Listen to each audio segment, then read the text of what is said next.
જામનગરની સરકારી કચેરીઓ બાદ ટીબી હોસ્પિટલ ગણાતા જિલ્લા શય કેન્દ્રમાં ન્યૂઝ 18 પહોંચ્યું છે અને ફાયર સેફ્ટીની કેવા પ્રકારની વ્યવસ્થા છે તે જાણવાનો પ્રયત્ન કરીશ.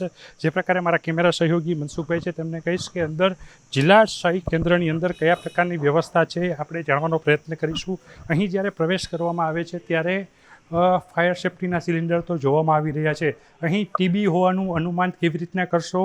ટીબી હારેગા દેશ જીતેગા, પરંતુ અહીં ફાયર સેફ્ટીની વાત કરવામાં આવે તો ફાયર સેફ્ટીનો જે ટેન્ક લગાવવામાં આવી છે, જે સિલિન્ડર લગાવવામાં આવ્યું છે 2020માં તે બન્યું હોય તેવું આમાં લખેલું છે ને તેમની જે વાત કરવામાં આવે ક્યાર સુધી આ યુટિલાઇઝ કરી શકાય તેનું અહીં એક્સપાયરી છે એ જોવા નથી મળી રહી. જે પ્રકારની વાત કરવામાં આવે આ પ્રકારના સિલિન્ડર અહીં લાગેલા છે. 2020થી હાલ 2024 ચાલી રહ્યું છે ત્યારે પણ આ સિલિન્ડર બદલવામાં નથી આવ્યા. બીજી બાજુ વાત કરીએ ફાર્માસિસ્ટનો જે રૂમ આવેલો છે તેની બાજુમાં જ અહીં ટીબીની દવા પણ આપવામાં આવતી હોય છે. અહીં લેબોરેટરી પણ છે, ત્યાં વચ્ચે જ એક સિલિન્ડર લગાવવામાં આવ્યું છે. કાર્બન ડાયોક્સાઇડનું આ સિલિન્ડર છે. આ સિલિન્ડર અહીં 2020નું જે બનાવેલું છે જોવા મળી રહ્યું છે. 15.3 કિલો વેઇટ છે. બીજી બાજુ વાત કરવામાં આવે એમનું જે એક્સપાયરી ડેટ એટલે કે નેક્સ્ટ HPT ડ્યુ ડેટ જે છે એ ખાલીખમ જોવા મળી રહી છે. 2020થી લઈ 2024નો મે ચાલી રહ્યો છે ત્યારે 4 વર્ષ જેવો સમયગાળો થયો હોવા છતાં પણ આ જિલ્લા શય કેન્દ્રના સિલિન્ડરોમાં કોઈ પણ જાતના સુધારા વધારા કરવામાં નથી આવ્યા. અહીં જે બદલવા જોઈએ એ સિલિન્ડર બદલ્યા નથી. ત્યારે આગ લાગે અગાઉ આ જે બિલ્ડિંગ છે શય કેન્દ્ર એમાં આગ પણ લાગી ચૂકી છે ત્યારે કોઈ પણ પ્રકારની ફાયર સેફ્ટીની સુવિધાઓના નામે મીંડું હોય તેવું ચોક્કસ લાગી રહ્યું છે. ત્યારે રાજકોટના ગેમ ઝોનમાં જે અગ્નિકાંડ થયો, આ અગ્નિકાંડ જામનગરના શય કેન્દ્રમાં આવતા જે ટીબીના દર્દીઓ છે તેમની સુવિધા ઉપર પણ અનેક સવાલ ઊભા કરે છે. કારણ કે જે અહીં ફાયર સેફ્ટીના જે સિલિન્ડર મૂકવામાં આવ્યા છે એ સિલિન્ડર પણ એક્સપાયરી ડેટવાળા હોય તેવું સામે આવ્યું છે. કિંજલ કારસરિયા, ન્યૂઝ 18 ગુજરાતી, જામનગર.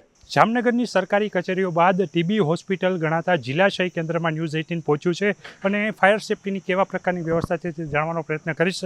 જે પ્રકારે મારા કેમેરા સહયોગી મનસુખભાઈ છે તેમને કહીશ કે અંદર જિલ્લા શય કેન્દ્રની અંદર કયા પ્રકારની વ્યવસ્થા છે આપણે જાણવાનો પ્રયત્ન કરીશું.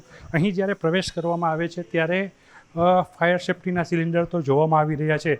અહીં ટીબી હોવાનું અનુમાન કેવી રીતના કરશો? ટીબી હારેગા દેશ જીતેગા, પરંતુ અહીં ફાયર સેફ્ટીની વાત કરવામાં આવે તો ફાયર સેફ્ટીનો જે ટેન્ક લગાવવામાં આવી છે, જે સિલિન્ડર લગાવવામાં આવ્યું છે 2020માં તે બન્યું હોય તેવું આમાં લખેલું છે ને તેમની જે વાત કરવામાં આવે ક્યાર સુધી આ યુટિલાઇઝ કરી શકાય તેનું અહીં એક્સપાયરી છે એ જોવા નથી મળી રહી. જે પ્રકારની વાત કરવામાં આવે આ પ્રકારના સિલિન્ડર અહીં લાગેલા છે. 2020થી હાલ 2024 ચાલી રહ્યું છે ત્યારે પણ આ સિલિન્ડર બદલવામાં નથી આવ્યા. બીજી બાજુ વાત કરીએ ફાર્માસિસ્ટનો જે રૂમ આવેલો છે તેની બાજુમાં જ અહીં ટીબીની દવા પણ આપવામાં આવતી હોય છે. અહીં લેબોરેટરી પણ છે, ત્યાં વચ્ચે જ એક સિલિન્ડર લગાવવામાં આવ્યું છે. કાર્બન ડાયોક્સાઇડનું આ સિલિન્ડર છે. આ સિલિન્ડર અહીં 2020નું જે બનાવેલું છે જોવા મળી રહ્યું છે.